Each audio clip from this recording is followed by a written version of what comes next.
The second institution is Prime Minister and his office, PMO. This is the most important institution in a democratical country, or especially in our country, India.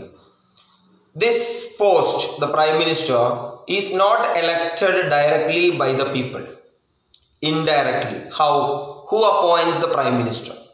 Once the Lok Sabha election gets over, the party which is getting the majority number of MPs to the parliament, total number of the parliament MPs divided by 2 plus 1. So that much number of MPs required to show the majority to the parliament.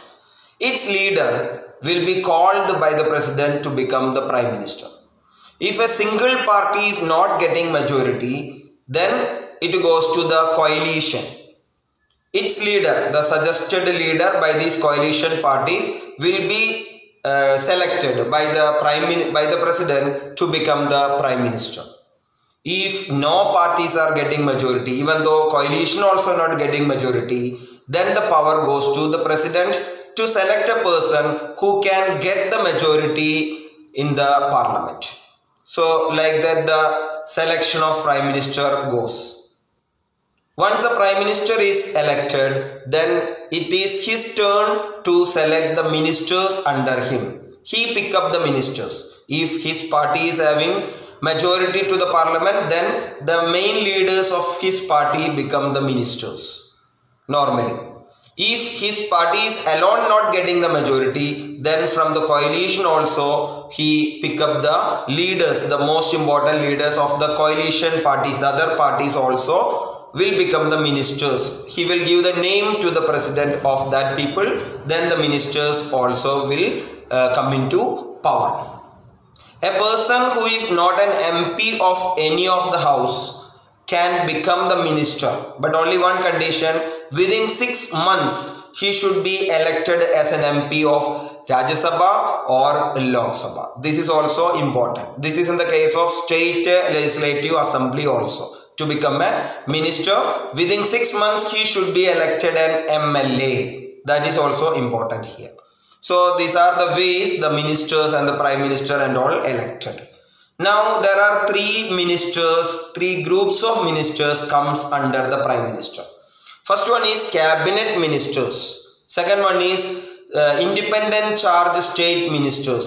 Third one, ministers of state under cabinet ministry. So these are the three categories. Cabinet minister. Who is a cabinet minister? One who is having an important department under him, like a finance minister of India. He is a cabinet minister. Industrial minister, home minister, external affairs, foreign affairs minister, HRD minister, agricultural minister. These are all the important ministries comes under the Prime Minister. Cabinet minister. Okay, so the most important departments are controlled by these ministers. This comes around 20 ministers, cabinet ministers. Second is state ministers with independent charge. The departments which are not having that much important is given to these ministers, independent charge. And the third ministers is coming under the cabinet ministers or the deputy cabinet ministers. In our school also we are having deputy cabinet ministers or the state ministers they are. So they are coming working under the cabinet ministers, because one cabinet minister will not be able to carry all the matters, look after all the matters which comes under him. So that type of ministers, those who are helping the cabinet minister, those who are helping the Prime Minister, they are the deputy cabinet ministers or state independent ministers. Okay, so like that the three categories are here.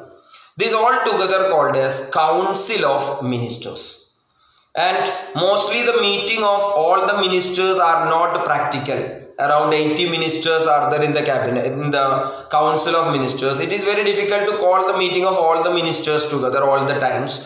So mostly the cabinet ministers, the 20 ministers around, they come together and they take decision under the leadership of the Prime Minister. Okay, so that is also very much important. Every ministers, the independent, the second category ministers, they go only for the meeting of the council of ministers if they get any invitation for that. Otherwise, they never go for that. The third category also, they never go for the meeting. If a joint meeting of all the council of ministers comes, then only they can attend the meeting. Otherwise, normally the prime minister and the cabinet comes together for to take any decisions. And one more important thing is that these ministers are not able to criticize about the other ministry.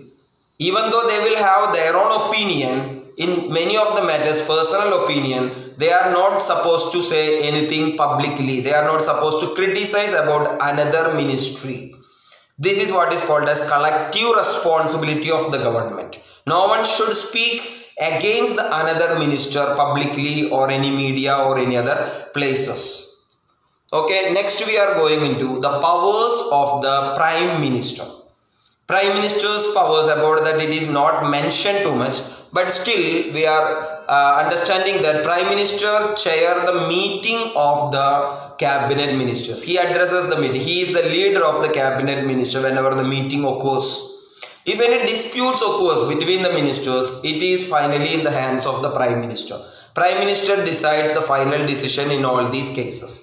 And he coordinates the meeting of all the cabinet issues. That means the departmental coordinations, different departmental coordinations are done by the prime minister and his office. So he is most powerful. He is the head of the government. That is also very much important. And he can ask any minister to resign from his post. If they are not resigning, prime minister can himself send him out from the ministry. If the prime minister quits from his post, that means the whole ministry resigned from the ministry. That is also important. So prime minister alone can take decision to resign from the post. If once he resigns, once he quits from the post, that means the whole ministry together with that they will come out from the government. That means the government is completed together with that. So this is also important. Recently a trend comes into, what is the trend? Coalition governments are forming from 1988-89 onwards in our country. A single party is not getting majority in many of the times. So coalition governments comes. So our prime ministers are becoming little weak in these places because they have to discuss with the coalition leaders to take the major decisions. Before that, what it was, if a single party is not having majority to the Lok Sabha, they are able to take the decisions by themselves. The prime minister can take the decision by himself. That is very important. But whenever the coalition comes, he should go into to the coalition leaders, those who are supporting the government, to take the major decisions of the government. This is a drawback of the coalition governments. Okay, thank you.